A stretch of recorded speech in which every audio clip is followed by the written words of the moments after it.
انسان دنیا سے رخصت ہوتے ہیں، اور ہمارے دین نے موت کے موقع پر جو رسوم ہیں، آداب ہیں، ان کے بارے میں بھی شریعت میں احکامات دیے ہیں۔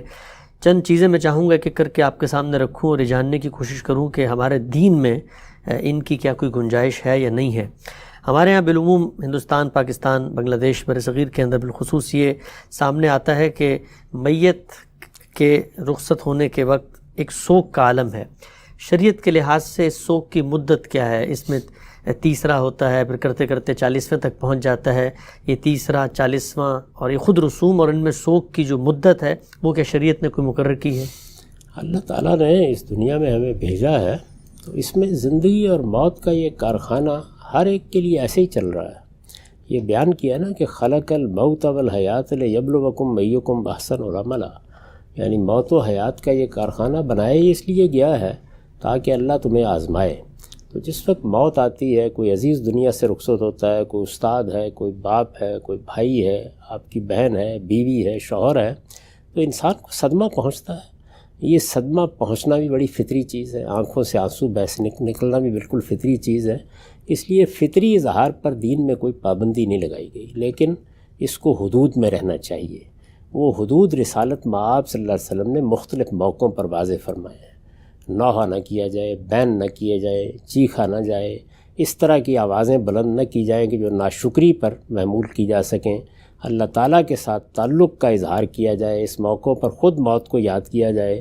اگر انسان صدمے کی کیفیت سے ہو تو خاموشی کو ترجیح دے، اللہ کی کتاب کی طرف رجوع کرے، اچھی نیکی اور خیر کی باتیں کرے اور سنیں، تو ان چیزوں کا اہتمام کرنا چاہیے۔ لیکن صدمہ پہنچا ہے تو فطری طور پر کچھ وقت گزرے گا، جس کے بعد انسان سنبھلنا شروع ہوتا ہے۔ اس میں بھی رسالت مآب صلی اللہ علیہ وسلم نے یہ فرمایا کہ 3 دن بہت ہیں، یعنی اگر تم 3 دن لوگوں سے تعزیت کے لیے بیٹھ گئے ہو، یا تم نے کام چھوڑ دیا ہے، یا اس صدمے کی کیفیت میں بسر کر رہے ہو، تو بس یہ بہت ہیں۔ اس کے بعد اپنے آپ کو نکالنے کی صحیح کرنی چاہیے۔ اور یہ دنیا چونکہ دارالعمل ہے تو آپ موت ہی کے ساتھ وابستہ ہو کر تو نہیں رہ سکتے۔ لوگ آ رہے ہیں، لوگ جا رہے ہیں، آپ کے بہت عزیز دنیا سے رخصت ہو جاتے ہیں۔ آپ دیکھیں اولاد سے بڑھ کر کیا چیز ہوتی ہے، لیکن رسالت مآب صلی اللہ علیہ وسلم کو اپنی آغوش میں بیٹھے ہوئے بچوں کو رخصت کرنا پڑا ہے۔ تو اس میں نہ کوئی پیغمبروں کا استثناء ہے، نہ کوئی بڑے لوگوں کا استثناء ہے، نہ کوئی اللہ کے نیک بندوں کا استثناء ہے۔ اس کو ایک حقیقت کے طور پر قبول کر کے ہی زندگی بسر کی جا سکتی ہے۔ تو ہمارے دین نے ہمیں یہ تعلیم دی ہے کہ نہ تو اس موقع پر جزا فضا کریں جس سے بے صبری کا اظہار ہو، پھر صبر کیا جائے، اور صبر کی اللہ تعالیٰ نے بہت غیر معمولی جزا بیان کی ہے۔ یعنی وہ صبر ہے کہ جس کے ساتھ اللہ کی معیت حاصل ہوتی ہے، صبر ہے کہ جس کے نتیجے میں آپ کو اللہ تعالیٰ کی رحمتیں ملتی ہیں، اور صبر ہی ہے کہ جس کا صلہ اللہ تعالیٰ نے کہا کہ جنت ہے۔ یعنی بحیثیت مجموعی ہماری پوری زندگی کو صبر کا آئینہ دار ہونا چاہیے۔ تو 3 دن بہت کافی ہیں۔ 3 دن کے بعد آپ جائیے دنیا کے معاملات میں مصروف ہو جائیے، اور اگر آپ دنیا کے معاملات میں یا دین کے معاملات میں جو بھی آپ کی ذمہ داریاں مصروف ہوں گے تو امید ہے کہ صدمے کی کیفیت میں بھی کمی آئے گی۔ یعنی وہ خود بھی ایک علاج بن جاتا ہے، آدمی کا دماغ پلٹتا ہے، کوئی ذہن دوسری جانب متوجہ ہوتا ہے، خیالات میں تبدیلی آتی ہے۔ ورنہ تو ظاہر ہے کہ صدمے کی کیفیت میں آپ بیٹھے رہیں گے تو وہی چیز زیادہ اثر انداز ہو جائے گی۔ بعض لوگ زیادہ حساس بھی ہوتے ہیں، تو کوشش کرنی چاہیے کہ جتنی جلدی ممکن ہو اس سے نکل جائے۔ اس کے بعد یہ جو رسوم ہمارے یہاں بنا لی گئی ہے، یہ کل شریف ہے، اور یہ 40واں ہے، اور یہ جمعرات ہے، یہ ہندوستان کی چیزیں ہیں، اس کا دین سے کوئی تعلق نہیں ہے۔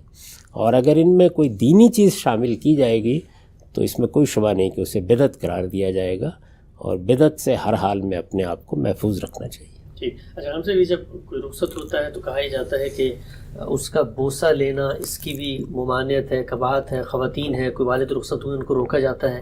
اسی طریقے سے کہا جاتا ہے کہ جب وہ رخصت ہو گئے تو جو رشتے تھے اب وہ ختم ہو گئے ہیں، لہٰذا اب وہ محرم نہ محرم کی جو قیود ہے وہ واپس آ جائیں گی، غسل نہیں دے سکتے وہ لوگ جن سے ان کا محرم کا رشتہ نہیں تھا، دیکھ نہیں سکتے۔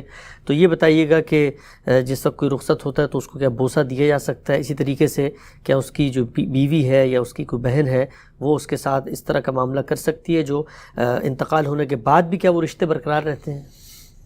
میرے بھائی، یہ جتنی چیزیں ہیں یہ کہاں سے آئی ہیں؟ کیا اللہ نے کہی ہیں؟ کیا اللہ کے رسول نے کہی ہیں؟ کیوں رشتے ختم ہو جائیں گے؟ یعنی رشتہ صرف اپنے اندر چند الفاظ کے بولنے ہی کو محمول نہیں کرتا، رشتہ تو اصل میں ایک تعلق کا نام ہے. یہ تعلق کیسے ختم ہو جائے گا؟ یعنی میرا بیٹا ہے تو وہ بیٹا نہیں رہے گا جب دنیا سے رخصت ہو جائے گا. میرا باپ ہے تو وہ باپ نہیں رہے گا. یہ اسی کا جسد خاکی ہے جس کو ہم سپرد خاک کر رہے ہوتے ہیں، احترام کر رہے ہوتے ہیں. چنانچہ نہ بوسہ لینے میں کوئی حرج ہے، نہ اسی طرح تدفین میں اور تجہیز میں کوئی مسئلہ ہے. یہ معلوم ہے کہ سیدنا ابوبکر صدیق کی اہلیہ ہی نے ان کو غسل دیا تھا. اس میں کوئی حرج کی بات نہیں. یہ سب چیزیں معلوم نہیں کہاں سے ہمارے ہاں آ گئی ہیں. ایسی کسی چیز کی کوئی ممانعت نہیں. ٹھیک. اچھا غالب صاحب، اس طرح ہم نے دیکھا ہے کہ جب رخصت ہوتا ہے کوئی شخص تو ہمارے ہاں غلاف کعبہ کے کوئی دھاگے جو ہے وہ ملتے ہیں، وہ اس کی آنکھوں میں رکھے جاتے ہیں. اس طریقے سے کہتے ہیں کہ جب آپ جنازہ گاہ سے واپس آتے ہیں گھر میں تو پھر آپ کچھ کھانے کو دیتے ہیں. اس کو قبر کے توشے سے تعبیر کیا جاتا ہے. تو یہ دونوں چیزیں کیا کرنا جائز ہے؟ دیکھیے، کوئی آدمی اگر کوئی چیز رکھنا چاہتا ہے تو رکھ لے، لیکن یہ کہ کس لیے، یعنی پیش نظر کیا ہے. غلاف کعبہ کا ٹکڑا آپ رکھ دیں یا حرم کی اینٹ لا کے رکھ دیں، اس سے کوئی فرق نہیں واقع ہوگا. اصل چیز تو اعمال ہیں جو آدمی وہاں لے کے گیا ہے اور اپنے پیچھے جو اچھی روایت چھوڑ کر گیا ہے. یہی چیزیں ہیں کہ جو آدمی کے لیے اجر کا باعث بھی بنتی ہیں، اللہ کے ہاں بھی اس کے لیے فضیلت کا باعث بنیں گی. رسالت میں آپ صلی اللہ علیہ وسلم نے فرمایا ہے نا کہ آدمی جب دنیا سے رخصت ہوتا ہے تو ینقطع عمل ابن آدم الا بثلاث. 3 ہی چیزیں ہیں جو باقی رہ جاتی ہیں، ورنہ ہر عمل بالکل ختم ہو جاتا ہے. آپ نے کوئی اچھی روایت قائم کی ہے، صدقۃ جاریہ، کوئی نیکی کا کام کیا ہے جس سے لوگ فائدہ اٹھا رہے ہیں. علم ینتفع بہ، آپ نے علم کی روایت چھوڑی ہے جس سے لوگ فائدہ اٹھا رہے ہیں. ولد صالح یدعو لہ، کوئی نیک اولاد ہے، آپ نے اس کی تربیت کی، اس کو نیکی کی تلقین کی، اس کو خیر سکھایا. ظاہر ہے کہ یہ چیز بھی آپ کے لیے توشہ آخرت بنتی ہے. تو یہ چیزیں ہیں جن پر توجہ دینی چاہیے. یعنی عمل سے زندگی بنتی ہے، جنت بھی جہنم بھی. تو یہ عمل ہے جس کو سامنے رکھنا چاہیے. علم کا تزکیہ کریں، عمل کا تزکیہ کریں. ایسی چیزیں بس کچھ لوگ کہتے ہیں کہ فلاں آدمی فلاں دن وفات پا گیا، رمضان کے مہینے میں چلا گیا، جمعہ کے دن چلا گیا، ہم نے یہ کپڑا رکھ دیا، دیکھیے فلاں جگہ کا کفن نصیب ہو گیا، یہ احرام کی چادریں لایا ہوا تھا اپنے ساتھ، ان میں تدفین کر دی.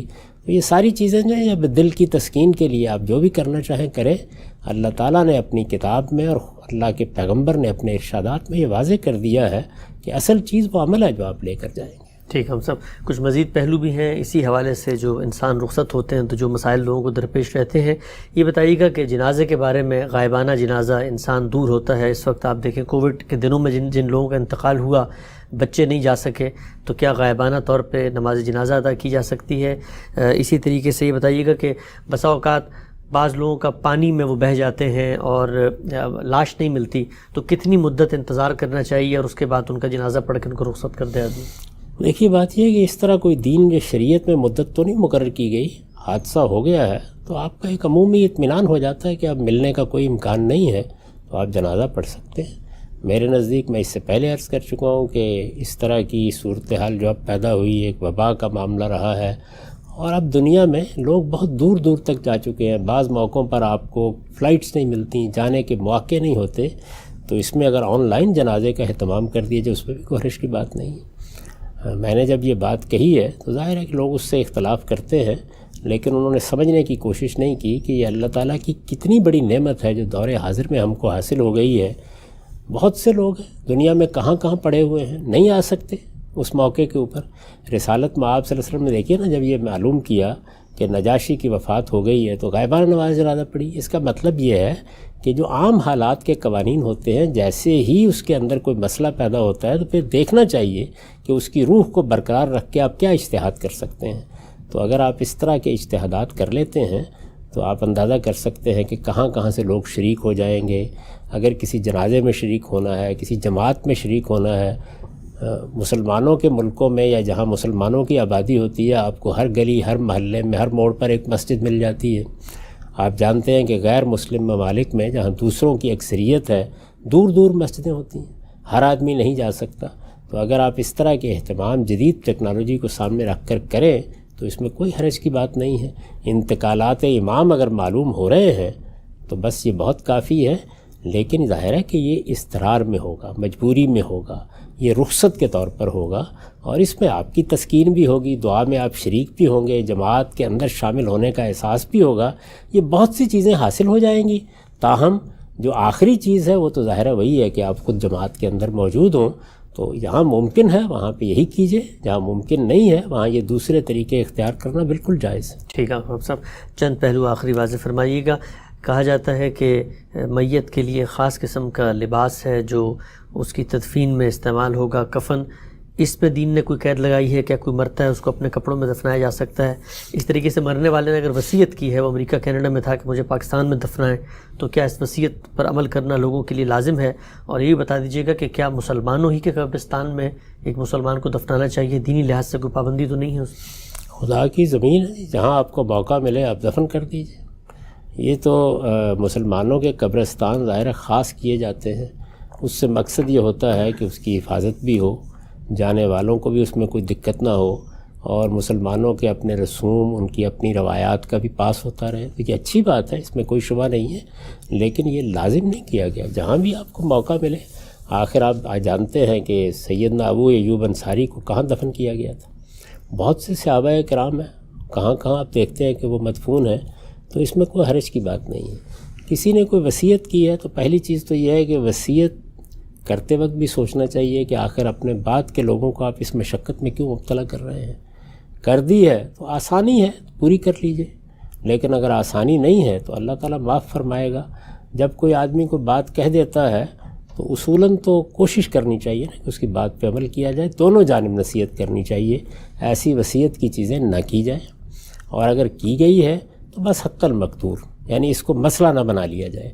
ہو سکتا ہے حالات نہ ہوں، ہو سکتا ہے وسائل نہ ہوں، ہو سکتا ہے اسباب نہ ہوں، تو بہت سی چیزیں ہیں کہ جو مانع ہو سکتی ہیں، تو اس میں بھی کوئی حرج کی بات نہیں ہے۔ باقی رہ گئی یہ بات کہ آپ نے اس موقع کے اوپر کیا کرنا ہے کیا نہیں کرنا ہے، تو اس کا لحاظ کر لینا چاہیے کہ آپ کی طرف سے کوئی کمی نہ ہو۔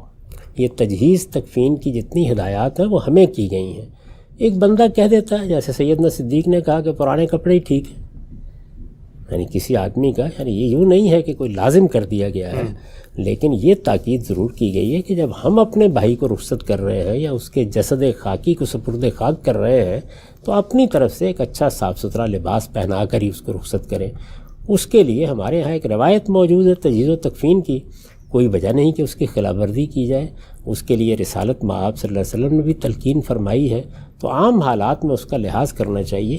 اگر کسی موقع پر وہ میسر نہ ہو یا کوئی اور معنی پیش آ جائے اور آپ جو لباس پہنے ہوئے ہیں اسی میں دفن کر دیا جائے، تو اس میں بھی کوئی حرج کی بات نہیں۔